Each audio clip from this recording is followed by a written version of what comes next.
Hi, everybody. It's Jay, and I am back in the booth again with you for another sneak peek video preview for this week's new release here on Say with Jay. This week's new release is episode 3 of Jessie Gussman's sweet romance novella, Christmas Car Kerfuffle. Now, I don't know if you noticed or not, I'm actually a little bit under the weather. I mean, I know I always look like this, but you might have noticed that I sound a little off. I do have a bit of a sore throat, stuffy head. I sound like I'm talking from the bottom of a barrel. But not to worry, I am getting plenty of rest, drinking lots of fluids, got my hot tea right here, and I know I'll be right as rain in a couple of days. It does mean, unfortunately, that we're going to have to forego our live preview reading, but I will have a preview of episode 3 for you in just a bit, all the same. Wanted to say a few things first, and I'll keep it brief. I don't want to have a coughing spasm here live. First, Happy New Year. Happy 2023. I hope everybody out there had a wonderful New Year's Day, and you got your resolutions in and you're ready to go. Also, during last week's preview, I mentioned that for Christmas dinner, my son, daughter-in-law, and I had a 9-pound ham for dinner, and we had lots and lots of leftover ham. I asked for any suggestions you guys might have of ways to use leftover ham, and I wanted to say thank you to a couple of people. First, Karen, I tried your ham and egg pie on New Year's Eve morning before the football started, and it was magnificent. Thank you. Loved it. Also, to Lucia and Shalonda, who both, in the space of a couple of minutes, suggested adding ham to potato soup. This is no joke. Literally 30 minutes before I read their comments, my daughter-in-law had just cooked a big batch of potato soup. So we plussed it up nicely with some of that extra ham, and it was very, very good. So, ladies, thank you both for that. Also, Lisa and Candy, I have not gotten around to trying your suggestions yet. That's adding ham to mac and cheese and to scalloped potatoes, but those are on the list. Okay. Next, talking about the new year, I came across a couple of quotes this morning that I just wanted to share that I thought just fit the occasion. The first is from Ralph Waldo Emerson, who wrote, "Write it on your heart that every day is the best day of the year." And man, that just hit me. I love positive things like that anyway. But man, that just spoke to know that every day you get up is going to be your best day. I'm going to try to apply that to my life in 2023 for sure, and maybe you might want to as well. The next quote is from C.S. Lewis, who said, "There are far better things ahead than any that we leave behind." And, again, it's more of that positive forward thinking. But for those of us who know the redemptive power of Christ, that is always true. And I really do appreciate it from that sense as well. Okay. Now, here is a preview of episode 3 of Jessie's Christmas Car Kerfuffle. I hope you enjoy it, and then you'll come back this Friday to listen to the whole thing here on Say with Jay. The snow was falling more heavily. The windshield wipers were on a steady back and forth to keep the view of the snow-covered State Route 99 and 15 clear.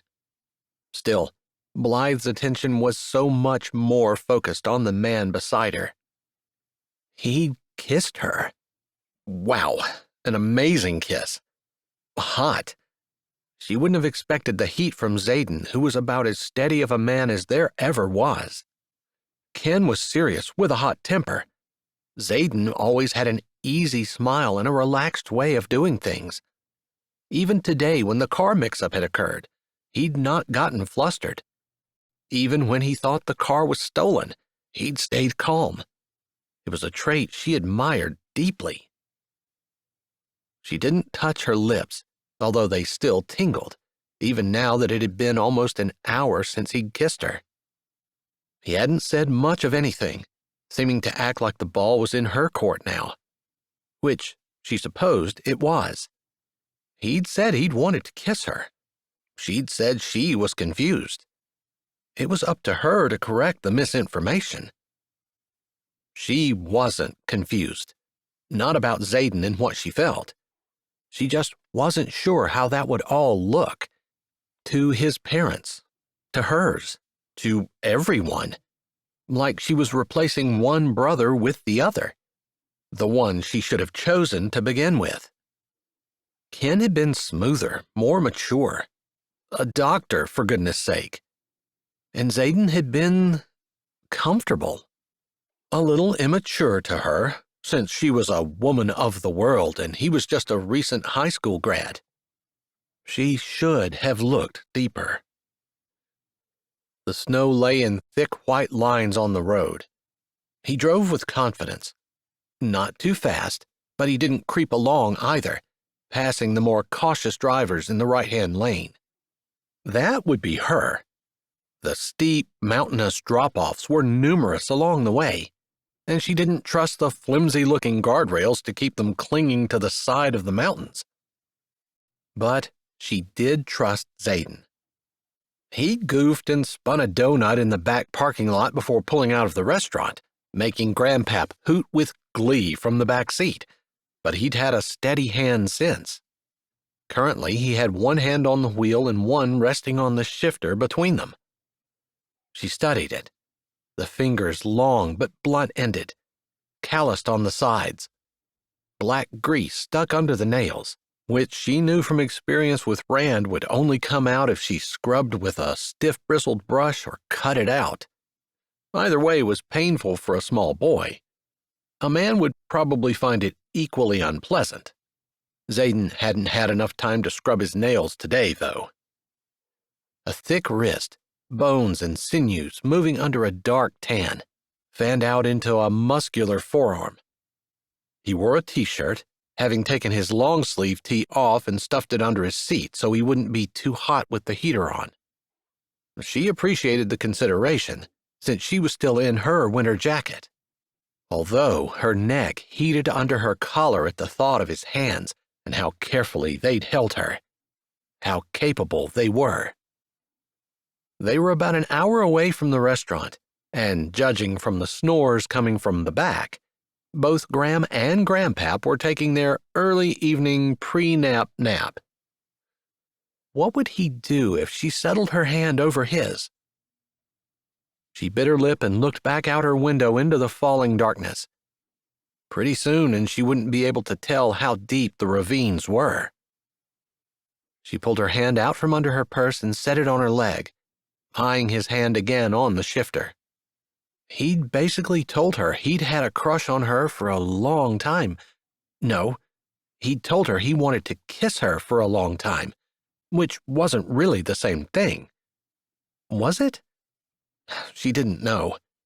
Even though her divorce had been final for 2 years, it had been so long since she'd felt free to look or even think about someone other than Ken. She'd been busy with her children. She was still busy with her children. But Xaden had been helping her. Had he wanted to kiss her this past 4th of July? She had been glad for the darkness that covered any trace of expression on her face as he fed her the s'mores. She definitely spent more than a few minutes thinking of kissing him. Hi, this is Jay, and thanks for listening. If you're ready for another great audiobook, here's one we think you might like. Or check out the playlist with all our latest releases. Don't forget to subscribe to Say with Jay, give this video a thumbs up, and tell us what you liked in the comments.